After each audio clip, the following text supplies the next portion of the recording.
Dear friends, let us learn some typical terms and expressions. पहला, who is the police? Police कौन है? तो इसे हम ऐसे एक्सप्लेन कर सकते हैं. पुलिस ये वर्ड का पी लेटर का मतलब पोलाइट, नम्र. पुलिस का नम्र होना चाहिए, पहला गुण. सेकंड लेटर ओ. ओ का मतलब यहाँ क्या दिखा रहा है? ओबीडियंट, आज्ञाकारी. पुलिस को आज्ञाकारी होना चाहिए, नियम का पालना करना चाहिए, अपने ड्यूटी में ओबीडियंट होना चाहिए. नेक्स्ट, यल लेटर क्या दिखाता है? लॉयल, वफादार, काम में वफादार होना चाहिए पुलिस को. नेक्स्ट, आई लेटर क्या दिखाता है? इंटेलिजेंट, तेज दिमाग का होना चाहिए. नेक्स्ट, सी लेटर क्या दिखाता है? कॉन्फिडेंट, आत्मविश्वास से भरा हुआ होना चाहिए. और लास्ट ये ई लेटर क्या दिखाता है? एनर्जेटिक, उसे फुर्तीला होना चाहिए. इस तरह से पुलिस के ये गुण दिखाए गए हैं. ये वर्ड पुलिस को डिफरेंट लेटर्स का डिफरेंट अर्थ के द्वारा उसका गुण दिखाया गया है.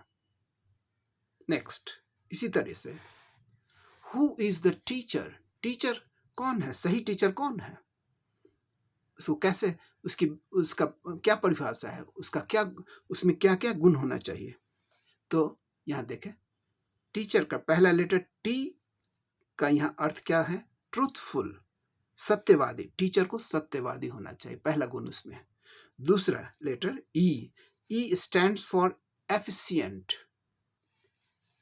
एफिशिएंट, एफिशिएंट मीन्स दक्ष, अपने विषय में दक्ष होना चाहिए.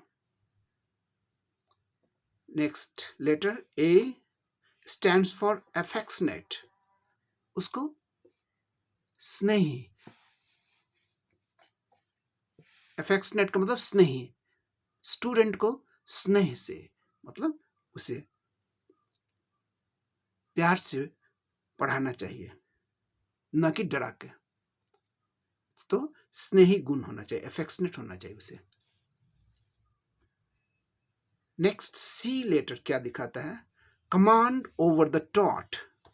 टॉट का मतलब जिसे पढ़ाया जाता है, यानी कि विद्यार्थी. तो इसका अर्थ क्या हो गया? विद्यार्थी के ऊपर कंट्रोल होना चाहिए, विद्यार्थी को कंट्रोल करने की क्षमता उसमें होनी चाहिए. Command over the taught. Taught का मतलब स्टूडेंट्स, जिसे पढ़ाया जाता है. पढ़ाया किसको जाता है? स्टूडेंट्स को. नेक्स्ट, और उसके बाद यच लेटर जो है, यच लेटर क्या दिखाता है? हेल्थी. टीचर को स्वस्थ होना चाहिए, स्वस्थ होगा तब तो रेगुलर आके विद्यार्थी को पढ़ाएगा, पंक्चुअल रहेगा, इसलिए हेल्थी. यहाँ एक बात जान लें, जनरली लोग इसको प्रोनाउंस करते हेल्दी, द का उच्चारण करते हेल्दी, लेकिन सही उच्चारण क्या होगा? हेल्थी, थ का उच्चारण होता है हेल्थी. नेक्स्ट, ई जो लेटर है, ई लेटर जो है, ये ई लेटर क्या दिखा रहा है? ईगर, उत्सुक, ज्ञान के प्रति उत्सुक होना चाहिए, अपने कार्य के प्रति उत्सुक, जानकारी के प्रति उत्सुक होना चाहिए, उत्सुकता का भाव होना चाहिए उसमें. और लास्ट लेटर आर क्या दिखाता है? आर दिखाता है रिसोर्सफुल, है ना. लास्ट लेटर क्या दिखाता है? आर लेटर रिसोर्सफुल का मतलब साधनपूर्ण, यानी कि किसी चीज को करने या किसी समस्या का समाधान करने में वह दक्ष होना चाहिए, साधनपूर्ण होना चाहिए, कैपेबल होना चाहिए, है ना. Good at finding ways of doing things, कैसे किस चीज को किया जाए सही तरीके से, और कैसे ये प्रॉब्लम को सॉल्व किया जाए, इसका उसमें अच्छा समझ होना चाहिए, वो उसमें इस मामले वो साधारणपूर्ण होना चाहिए, उसे रिसोर्सफुल होना चाहिए। तो ये सारे गुण टीचर, सही टीचर जो होता है उसमें दिखाई पड़ना चाहिए। नेक्स्ट, अब एक पोइट्री का डेफिनेशन प्लेटो ने दिया है। Poetry feeds and waters the passion. Plato एक ग्रेट ग्रीक फिलोसोफर है जिसने पोइट्री को, ये पोइट्री के बारे में कहा है कि कविता पैशन को भोजन और पानी देता है, खिलाता है और पिलाता है। पैशन माने हमारी भावना को, कविता हमारी भावना को खिलाता पिलाता है, मतलब उसका पोषण करता है। इस तरह से प्लेटो ने पोइट्री को डिफाइन किया है। नेक्स्ट, ग्रेट क्राइसिस, संकट, always delivers great solutions. Delivers माने देता है, ग्रेट सॉल्यूशन समाधान, बड़े मतलब बड़े बड़े संघर्ष, संकट का जो क्षण होता है वो बड़ा बड़ा समाधान भी लाता है। जब ज्यादा बड़ा संकट होता है तो उसके साथ उसके गर्भ से क्या निकलता है, समाधान भी निकलता है, वह समाधान भी देता है। संकट जो है, बड़ी संकटपूर्ण अवस्था बड़े बड़े समाधान भी देते हैं। ये फिडेल कैस्ट्रो का वचन है। फिडेल कैस्ट्रो क्यूबा एक लैटिन अमेरिकन कंट्री है जिसको, क्यूबा को इसने एक कम्युनिस्ट स्टेट के रूप में कन्वर्ट करके लगभग 50 सालों तक वहां शासन किया। उसका यही कथन है, great crisis always delivers great solutions. अब यहाँ देखें, एक और बात देख लें, सॉल्यूशन लोग बोलते हैं, सॉ ऑन होता है, ऑ होता है, सॉल्यूशन, सॉल्यूशंस, सॉल्यूशंस, सॉल्यूशंस, ऐसे उच्चारण करना चाहिए। Next, God forbid that something should happen wrong. अब एक यहाँ बात देखें, गॉड, ये थर्ड पर्सन सिंगुलर हो गया, यहाँ वर्ब के साथ यस होना चाहिए नियम के अनुसार, लेकिन यह एक टिपिकल एक्सप्रेशन के रूप में लिया जाता है। भगवान ऐसा न करे, ईश्वर ऐसा न करे, गॉड फॉरबिड, और इसमें यस का प्रयोग नहीं होता है। यह एक टिपिकल एक्सप्रेशन है जहाँ की यस का प्रयोग नहीं होता है।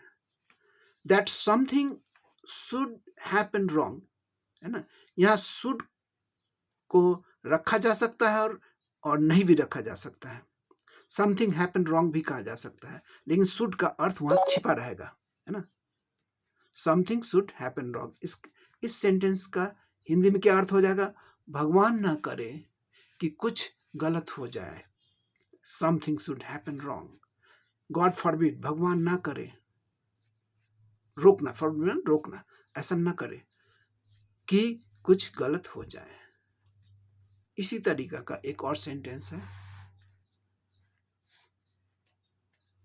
गॉड फॉरबिड, फिर वही, यहां भी यस नहीं आया, टिपिकल एक्सप्रेशन है, that he come to no.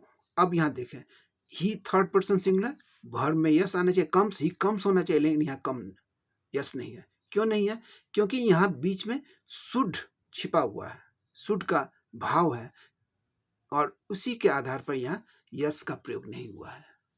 तो God forbid that he come to know, इसका हिंदी में क्या अर्थ हो जाएगा, भगवान ना करे कि उसे पता चल जाए, कि यह बात उसे पता चल जाए, है ना, भगवान ना करे कि उसे पता चल जाए, यह बात उसे पता चल जाए। God forbid that he come to know. अब नेक्स्ट देखें,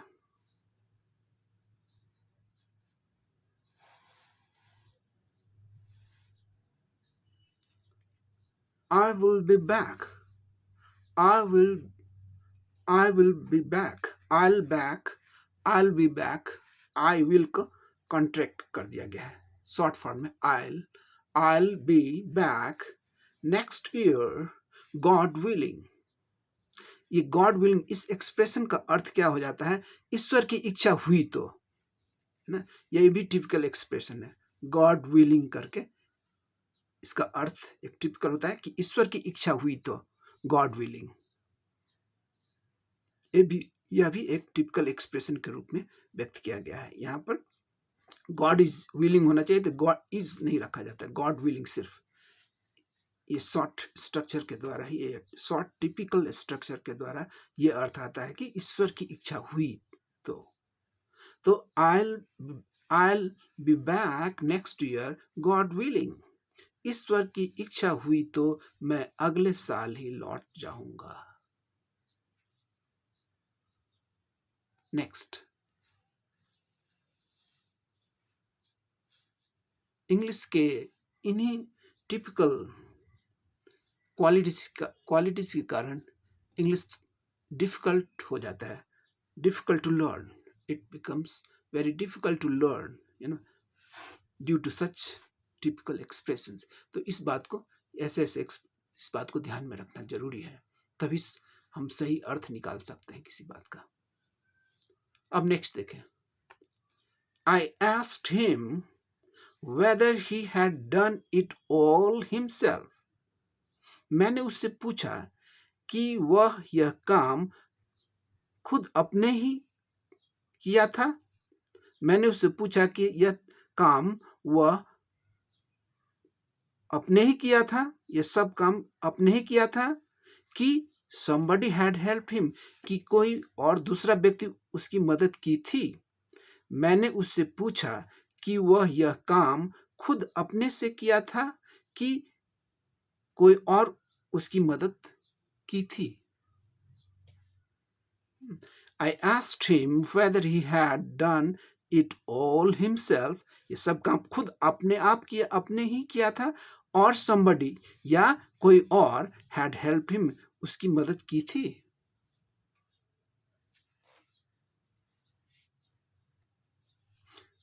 ये रिपोर्टेड स्पीच में है, इसीलिए इंट्रोगेशन नहीं, डायरेक्ट स्पीच में नहीं, रिपोर्टेड कर दिया गया, इसलिए इंट्रोगेशन मार्क की आवश्यकता नहीं है। अब नेक्स्ट देखें। How does it concern you? How does it concern you? तुम्हें क्या परी है? तुम्हें इसकी क्या चिंता है? तुम्हें इसकी क्या परी है? As to माने कि, who, कि कौन, goes जाता है, where कहाँ, and does what, और क्या करता है। तो इस सेंटेंस का क्या अर्थ हो जाएगा हिंदी में? तुम्हें क्या परी है? तुम्हें क्या परी है कि कौन कहाँ जाता है और क्या करता है।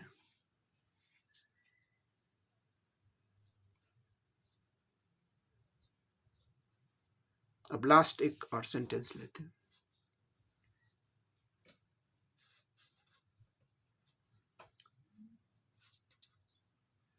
We should judge a thing मतलब कोई बात, मैटर, by perception, समझ, अपनी समझ, और कॉमन सेंस, या अपने व्यवहारिक ज्ञान। कॉमन सेंस का मतलब व्यवहारिक ज्ञान, rather than, बशर्ते कि, sheer, मात्र, प्रिंसिपल, सिद्धांत।